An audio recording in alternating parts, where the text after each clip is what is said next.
I was talking to somebody the other day who's far smarter than I am, and she was saying that she had seen my video about Jim's claim that he had increased enrollment by 6% in the years 2023 to 2024.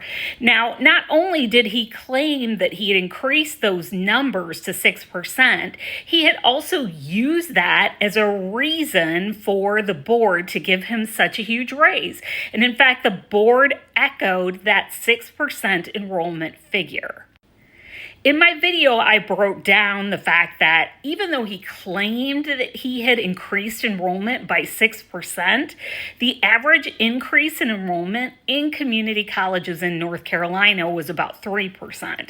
So if CFCC was in line with that average, he really could only claim about 3%. Now, the smart person I was talking to said, "Did you check population growth?" Of course, I had a total facepalm moment, and I said, no, actually, I didn't check those figures. So I went back and I looked at the increase in population in Wilmington, North Carolina between 2023 and 2024. And y'all, it was about 2.7%. So let's all do the math here. We know that on average, North Carolina community colleges saw about 3% growth. And if Wilmington had growth of about 2.7% in population, if we add that up, that's almost 6%.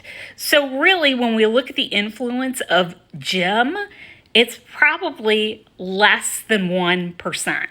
So Jim fudged those numbers to make himself look more impressive because, quite honestly, the only way he can make himself look impressive is by fudging numbers.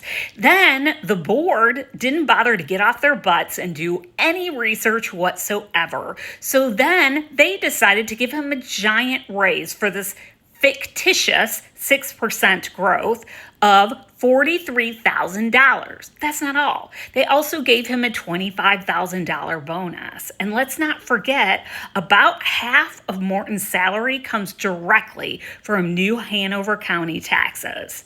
Anybody happy with that decision? Because I'm sure not.